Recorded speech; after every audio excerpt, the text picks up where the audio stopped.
Hey guys, first I wanted to say thank you for all the views on the first two videos, and I hope you're enjoying the story as much as I am. So with that said, on with the show, with the continuation of the reading of I Found Something Disturbing While Metal Detecting, written by Sasha Butters, read by Philip Fetson Games.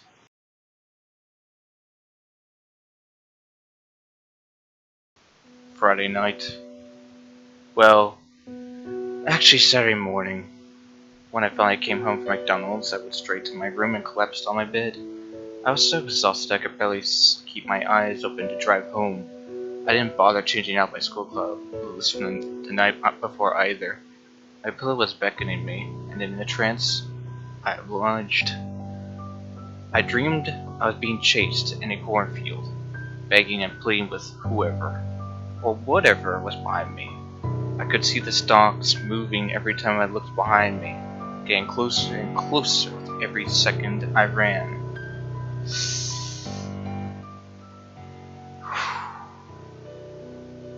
I ran, feeling powerless and terrified as I shouted for someone to help me. I sprinted into a dead end just as my mother had. I turned to face my pursuer, but there was no one there. I stood, my nerves on edge, looking left and right. All the hairs on my arms stood on end. Or was it? I jumped as I felt something grab my ankle. I turned to find several rotting hands reaching up from the ground. One with a tight grip on my ankles began to pull me down into the soft earth. I felt myself begin to sink like quicksand, my chest in the ground, then my waist, followed by my legs. I could feel the hand pulling, followed by another and another. Just as my head was covered with dirt, I woke up, gasping for air. I felt a presence in my room with me. I looked up to find my dad staring at me from the hallway. He came and sat on the edge of the bed and asked if I was alright. I scooted away from him in fright. I could see the hurt in his eyes, but my racing heartbeat warned me to stay on guard. His eyes of sympathy slowly began to morph into one of disgust.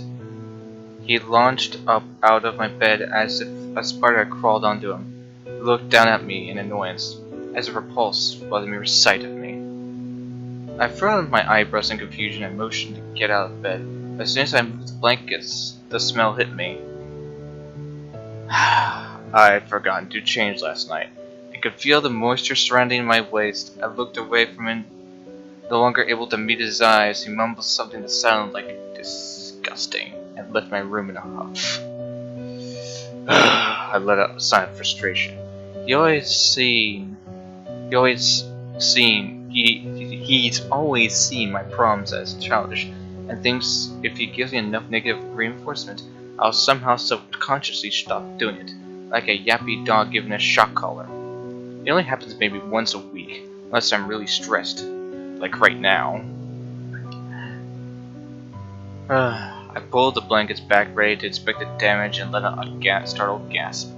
My legs, the beddings, and the blankets were all covered in blood. I whimpered as I tossed the blanket over me and let a mini heart attack run its course. I felt shivers run up and down my back as my mind raced to find a possible explanation. It's my period, I finally told myself. My period that's 2 weeks early. When I made up my mind that this was perfectly normal biological response to stress, yay hormones, I turned the covers over only to be greeted with nothing. No blood or urine. I sat there staring at my lap, utterly perplexed.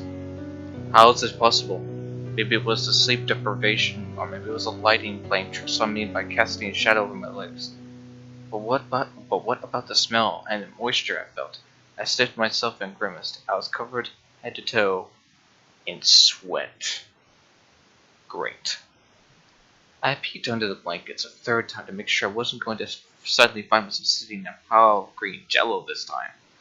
Once the coast was clear, I sat up out of bed and headed to the bathroom to take a shower. I stood under the hot water for a good 45 minutes, still shaken up from the nightmare. It wasn't until I was rubbing the soapy loofah over my legs did I notice the bruise that wrapped around my ankle, a bruise that was in the shape of a hand. I tried telling myself I was losing it. What I needed was a good night's sleep without any nightmares. And I'd be okay. I just needed to think of something to calm myself down, I thought as I stepped out of the shower. Now wasn't a good time to be 7. The bathroom was thick with steam, and the mirror clouded with condensation as I grabbed the towel off the rack and threw it over my head, closed my eyes, and began to dry my hair. It wasn't until I removed the towel that I noticed the mirror. I stood rooted to the spot as I stared at the message written in condensation in the glass for the words, "Help me." I dropped my towel to the floor and stared as it began to dawn on me. I think I brought home more than just a cell phone. "I'll try, Mom," I whispered.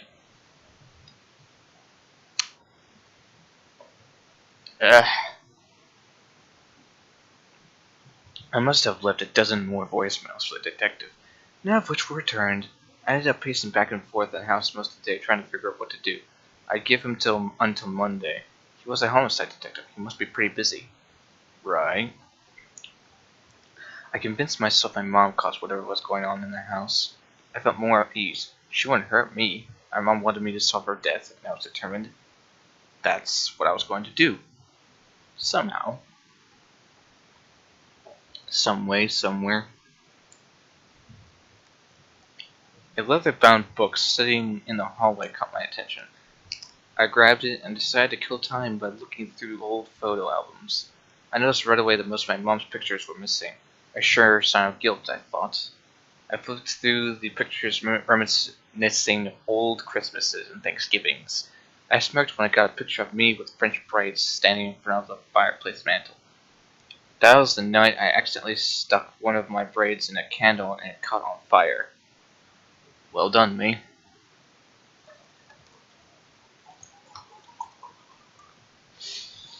My dad panicked and threw a bucket of water on my head. I slipped in the puddle and reached out with my hand to try to catch something and ended up pulling my dad's shorts down as it landed on the ground. 7 was a good year.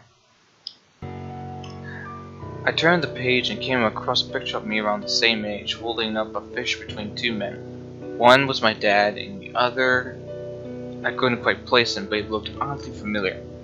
I placed it out of the sleeve and stared at it. My blood ran cold as I read the printing on the back. Like Pyro, Tom, Rachel, and Mario. I clenched my fists in anger. That's why the detective wasn't returning my phone calls. He was a friend of my dad. Drats, I grumbled. So if I couldn't count on the police, what could I do? He had the only copy of the video now since my computer was fried. What I needed was solid evidence a crime had taken place in order to take it to a different police station. The more I thought about it, the more obvious the solution became. If they needed more evidence, I knew exactly where to get it. I had a metal detector, so what was keeping me from digging it up? I looked at my cell phone for the time. I had 3 hours until my dad came home. I grabbed my metal detector and headed to my car. I drove down to the lot trying to think of the exact location where I found the phone. It couldn't have been too far from there. I got there, parked, and pulled my metal detector from the car. I only made it a few yards until I heard a police siren behind me. Oh boy. "I told you to stay out of the field," my dad yelled when he came to pick me up at the police station. "Why do you think I had a cop there waiting? I know you've been acting suspicious lately." The cop had chased me off, but I had waited until he turned the corner to try again. He caught me. "Oh, I'm acting suspicious," I fired back as I got into his car and we drove home. "I know what's in the field," I mumbled under my breath. "Stay away. I mean it. I'm calling a company for in the morning and putting up a barbed wire fence," he said. I could see his fist shaking as he gripped the steering wheel. "What happened to Mom?" I asked, my eyes blurred with tears of anger. "Rachel, we promised to put this behind us. Why are you bringing all this up now?"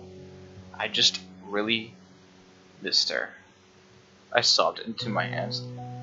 You've got me, Rachel. You don't need her. Now, after what you did to us, he added darkly. It was clear he wasn't sorry at all. We pulled into the drive when I got out, tears still streaming down my face. I ran from him. Rachel! He shouted after me. I didn't get very far. Actually, I didn't even get past my driveway before I ran into my neighbor that asked for help when the house was broken into. I must have looked like a mess with tears and snot running down my face. I was at my breaking point. She tried to ask me what was wrong, but I just kept shaking my head and whispering, nothing. Did you get into a fight with your dad? She asked softly. I nodded my head and sniffled. She invited me to spend the night in her spare bedroom, and I took her up on it. I couldn't stay with my dad another day. I had to get away, even if it was only one house over.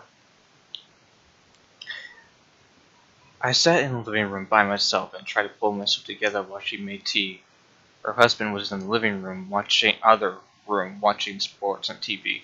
I could hear him talking to the players through the screen. I took my shoes and socks off and examined my ankle. It was swollen, and the bruise was even more pronounced. Oh, honey, how did you get that? Judy asked as she came in carrying 2 mugs. I shrugged my shoulders. I didn't even think about how bad it must look until she leaned over and whispered in my ear, Did he do that? I felt bad about lying, but I nodded my head. If it got me away from him longer, the better off I was before he really did do something violent. Oh, sweetie, she said, setting the mug down on the coffee table. She pulled me into a tight hug. I can't begin to tell you how good it felt. It had been so long since I had any kind of physical affection, I just kind of broke down. She rubbed and patted my back and let me get it out of my system. I felt calmer after. After an hour of talking about my plans after I finished school, I had to admit I was going to be a super senior. Did she ask if I needed her husband, Frank, to get anything from my house? I was going to say no, but I thought of the package under my bed. I would be mortified if I repaid their kindness by wetting their bed. I wrote a list which included spare clothes, pill box, my phone charger, the package under my bed, and my laptop. I grimaced in embarrassment when she asked me to clarify what the package on the bed was, just in case she had trouble distinguishing it from something else. Mumbled what it was, and her lips curled into a tight frown. For a second I was afraid she wouldn't let me stay here, but I was a little shocked at what came out of her mouth. You know, that's a sign of abuse. She let the phrase hang in the air until I understood where she was going with it. No, I sputtered. I wanted my dad to get arrested, but I didn't want him to get shanked if I was there. Never. It's just a problem I had off and on since my mother left, I admitted. When Frank came back with all my things, I thanked them and got ready for bed. Judy came in to check on me and make sure I was all right. She sat on the edge of the bed and we talked for a while longer. My eyes were getting heavy, and as I turned my head to check on the time on the clock, I noticed a picture on the nightstand. In the picture stood a smiling blonde girl with the same girl from the video. Who is that? I asked, now wide awake. Oh, that's my daughter, Judy said. She reached out and touched the photo affectionately. I was afraid she was going to tell me she had gone missing. With how sad Judy's face appeared, she'll be home from college next week. My heart soared. I had a witness. I was one step closer to the truth.